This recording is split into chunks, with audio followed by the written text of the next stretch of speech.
Namaskaram, 1000 names and 1000 stories, 299th name, KAAMAPRADHAAYA NAMAH. The Ramayana is the scripture of surrender. This perspective emphasizes that the Ramayana serves as a guiding text on the principles of Sharanagati, that is surrender, which means complete surrender or seeking refuge in the divine. In the Ramayana, we observe numerous instances of surrender, such as the surrender of the Devas, Trishanku, Shunashchepa, Lakshmana, Bharata, and the sages Sugriva and Vibhishana Sharanagati.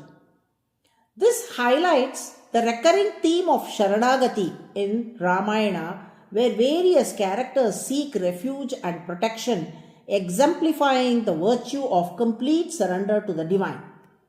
This concept of Sharanagati was explained by Ramanuja's uncle Thirumalai Nambi to Ramanuja and his brother Embar at the lower Tirupati. Ramanuja asked Thirumalai Nambi, "Did Bharata's Sharanagati, surrender, bear fruit? We would like you to elaborate on this." Thirumalai Nambi asked Embar, "What do you think? Did Bharata's act of surrender bear fruit or not?" Embar responded, "When Lord Rama was in exile, Bharata refused to be crowned and went to Chitrakuta with a fourfold army to bring Rama back to Ayodhya. He prostrated before Rama and pleaded for his return. However, Rama, adhering to his dharma, did not agree to Bharata's request. Instead, he gave his sandals to Bharata and returned to the forest. Bharata, taking the sandals, went to Nandigram and ruled with sandals as Rama's representative for 14 years. In this context, it appears that Rama did not grant Bharata's request." Upon hearing this, Thirumalai Nambi remarked, "First, we must understand one thing. Lord Rama was in a situation where he could not accept Bharata's request. Before the Rama avatar, all Devas approached Lord Vishnu, surrendered to him, and prayed for him to incarnate on earth to slay Ravana.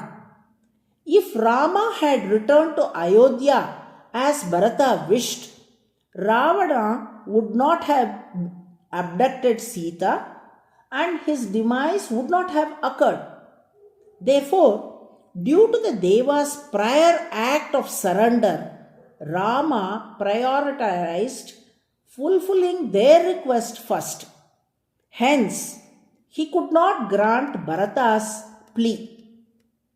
Upon hearing this, Embar inquired, "Does this mean that Bharata's act of surrender did not yield any fruit?"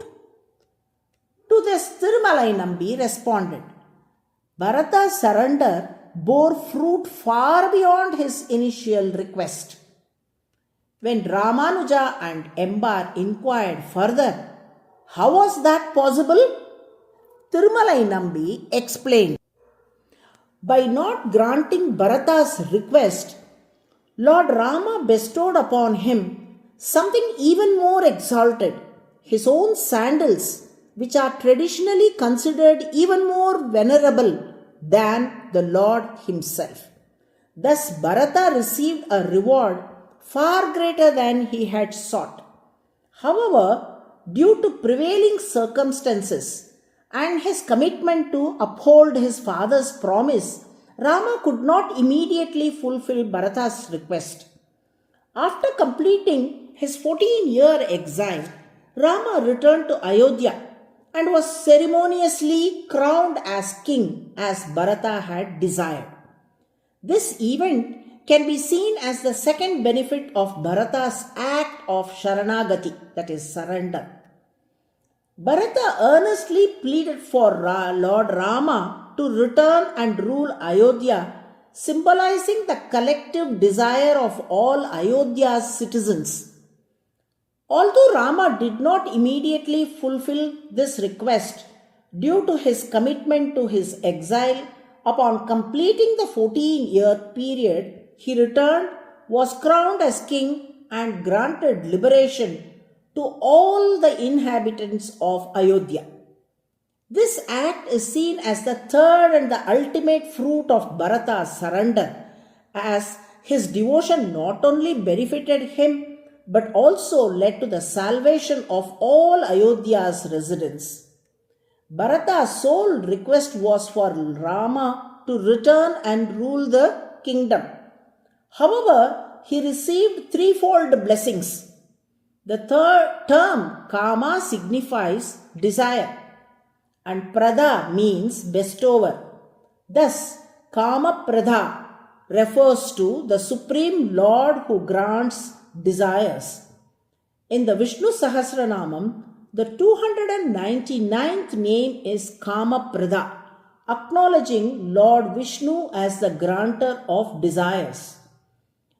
Devotees who chant KAAMAPRADHAAYA NAMAH often find that the Lord bestows blessings exceeding their expectations. Narayana, Narayana.